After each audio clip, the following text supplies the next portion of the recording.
Hello. Today I'm going to talk about something that is absolutely very important to designers. Now, usually when you study fashion design, you don't exactly hear this term, or you don't exactly, even though you are doing it, you don't exactly understand the purpose right away. So that's why I am making this lesson, because I want you to understand the purpose of it.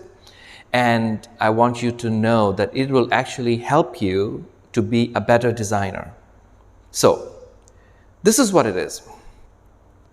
Usually when we design something, at least from the fashion design perspective, we tend to design stuff that we like, stuff that we feel very attracted towards, like the colors that we use, the fabrications that we use. Maybe we design something that we see other designers do it and we love those designers, so we design like them, or we try to design something that is inspired from how they design or something like that. Like there's some kind of relationship when we design, really.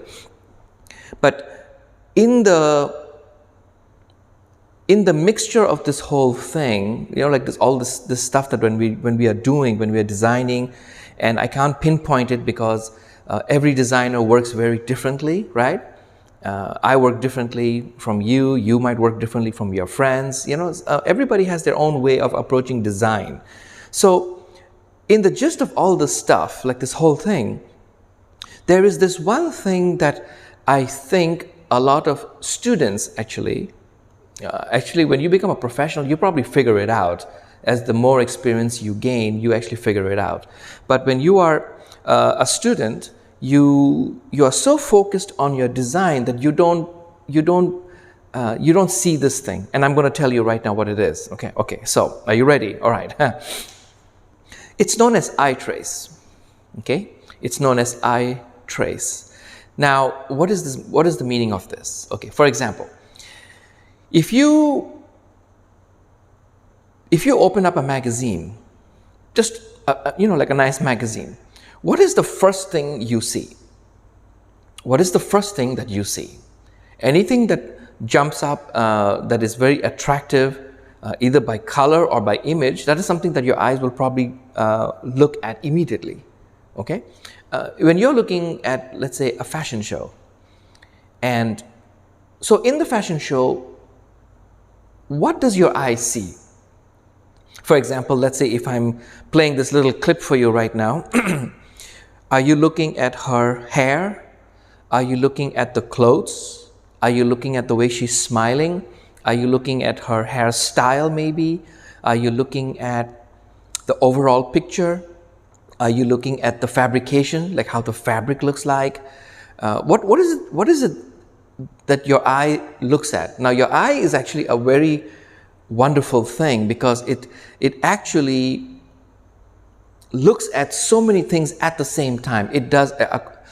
Human nature is basically, when you step into a room, the first thing you're going to do is you're going to basically glance at the entire room. You might know exactly what you want to look at or what you're looking at in focus, but your eyes actually glances the entire room as you are focusing on something.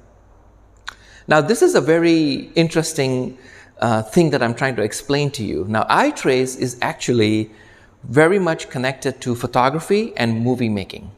That means if this is a movie class, that means we are making a movie, we will be talking about Eyetrace a lot. It basically means when you're shooting a movie, what do you want the audience to see? What do you want the audience to focus on? Because you're shooting a movie, you're shooting this beautiful scene, which you're trying to tell a story in the scene. Maybe the story is by dialogue, that means somebody's speaking. Maybe the story is with the music, where the music sets the tone of the scene. Or maybe there is just no sound, nothing in the scene. And that is part of the story. Like you're trying to be a storyteller by using a visual. But you're trying to let the audience see what you want them to see.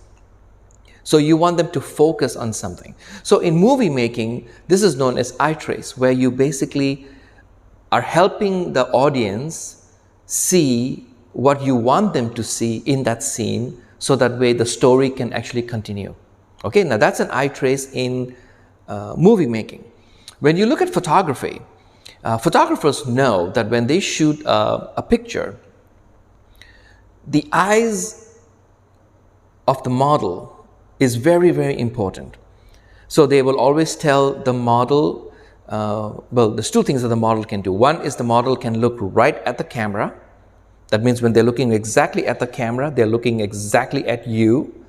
Or they could be looking a little bit away from the camera, like a very stylized type of shot.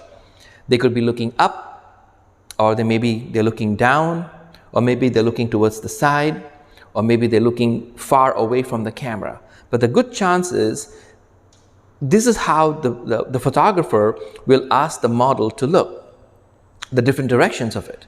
Now, this is also known as eye trace, meaning when you are actually looking at the picture, you first, you look at the whole picture. Obviously, you look at the whole picture, but then you will suddenly start looking at her face, her hair, her eyes, where she's looking, what kind of mood she is. Then you look at maybe the clothes that she's wearing. If it's a fashion shoot, obviously you're looking at the clothes, the design of the clothes, but you are looking at the picture as an overall. You're not looking at it very specifically, immediately. You're looking at it first as an overall, that means a full picture, and then your eyes start zooming in into little things that you want to see that makes the picture more valuable to you.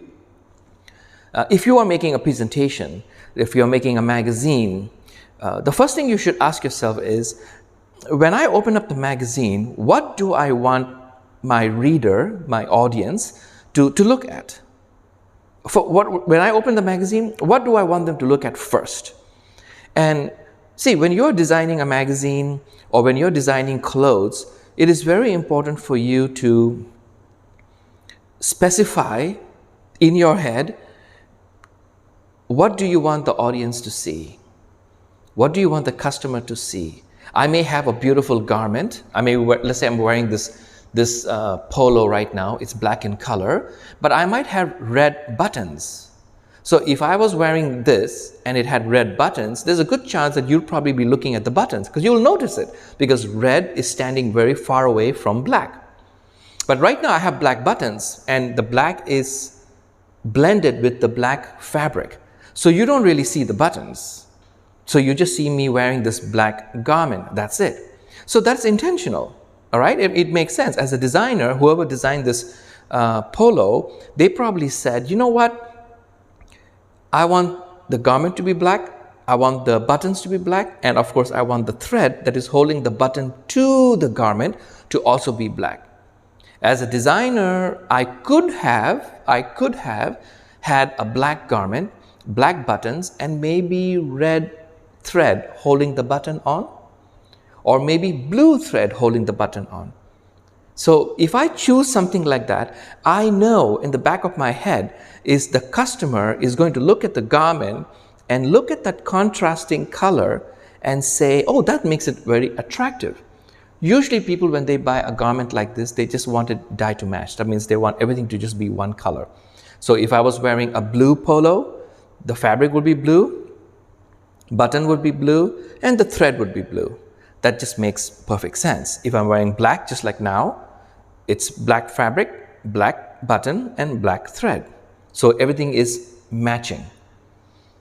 However, when you are also designing, you could go the other direction. And you are using this idea of eye trace in the back of your head, where you are saying, I'm going to design something, but I want certain things of the design to be a little bit off, so that way it catches the attention of the customer, or it catches the attention of the viewer. That's why I have noticed, in my experience, I have noticed that and because I've attended so many fashion shows in New York, all professional fashion shows by really famous branded designers, I noticed that sometimes they will do certain things to their designs, which they will only do it for the runway. But when they're selling it to the store, they will change it. For example, like on the runway, they may have a jacket but they will remove the lining. And this has actually happened truthfully to me. I remember I was working for a designer, and we had this beautiful, it was just incredible. And but it was, it was very sexy. That means you could really see through the fabric a little bit, okay? But there was a very nice, beautiful silk lining inside the jacket. And the stylist told the designer, listen, take off the lining.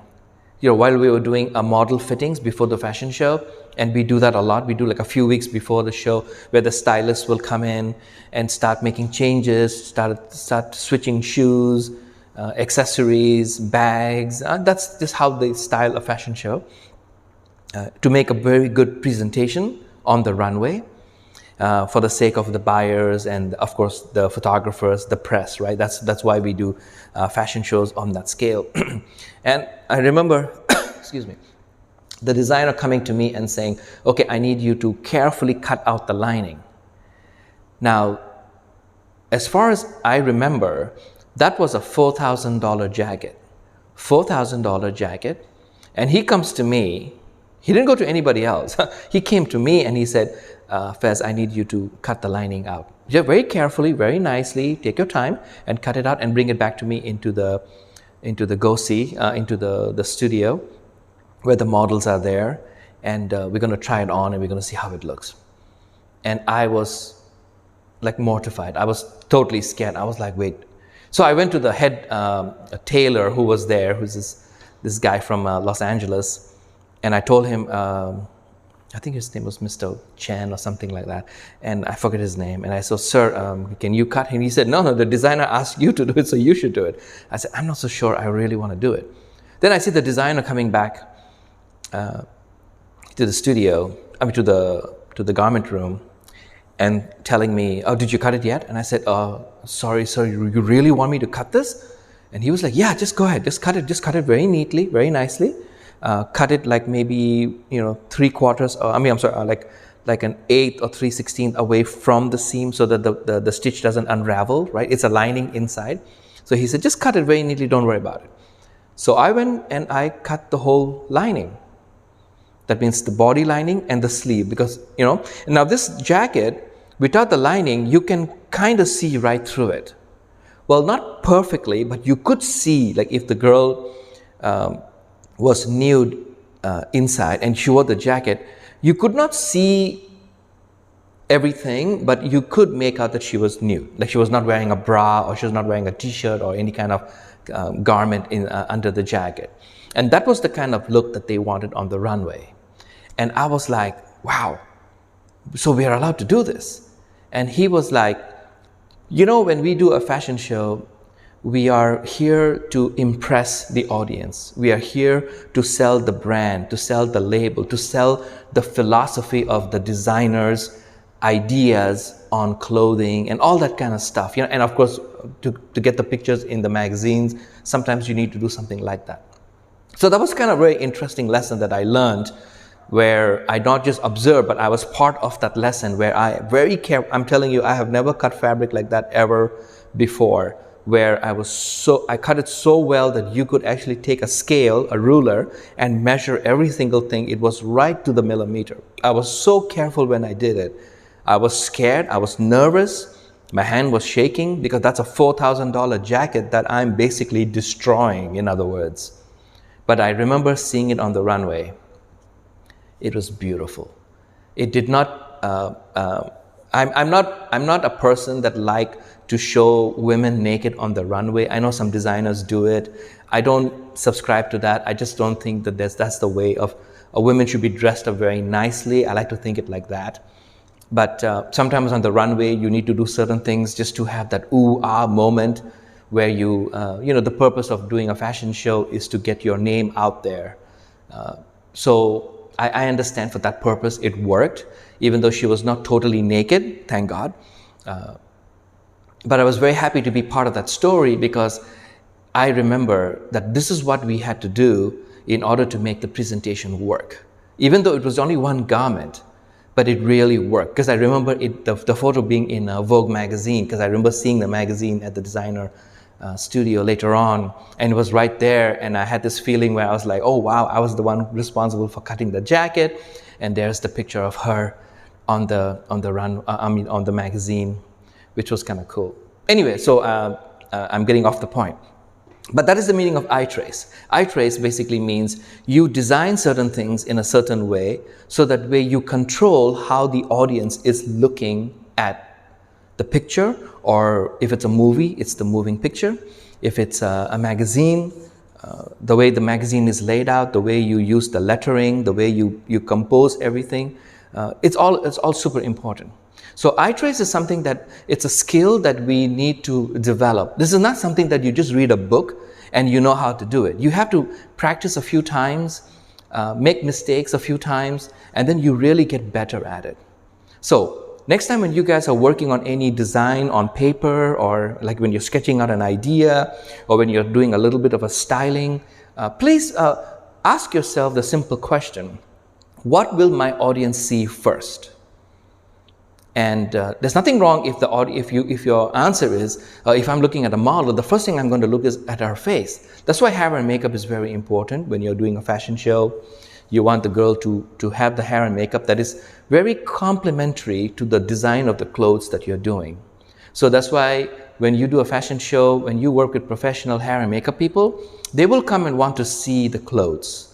So they have an idea of what are the clothes, what are the shoes, what are the bags. They have this color idea, and then they will come up with a look, so that way it matches the whole thing, because they understand, the professional hair and makeup people, by the way, understand that their hair and makeup on a model is actually very crucial to how the entire look is going to be. It's very crucial. So this is my little lesson on Eyetrace. This is something that you should develop. You should train your eye. What is it called? The practiced eye.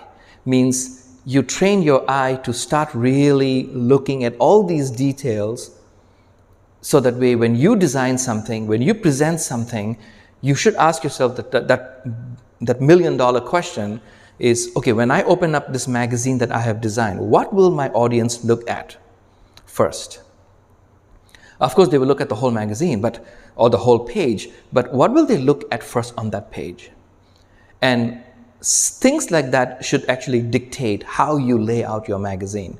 Same thing if you are actually working on a garment. You have to ask yourself on the garment, okay, when I'm designing this garment, is the entire garment the design, or is the garment just the canvas upon which I am designing little things that go on that? For example, like if you look at couture garments, a couture jacket really is just a couture jacket, but what happens is the couturier will go and get all these handmade flowers, small flowers, beautifully done, and they will hand stitch each flower onto the jacket. And that is the Eyetrace. That means the customer will look at the jacket and just say, oh my God, it's so beautiful with all these flowers. Wow. Haute couture is actually, handmade, right? One of a kind. It's very tedious. It takes more than 100 to 1,000 hours to do something. And that is the reason why it's known as haute couture. And so when we are a designer and when we are doing something, it is very important that we actually understand that, okay, now when we design something, what is it? What is it are we doing in the design that is supposed to be the highlight or the focus of the design? Thank you.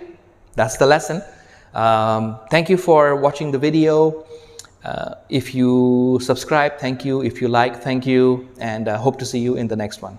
So thank you. Bye-bye.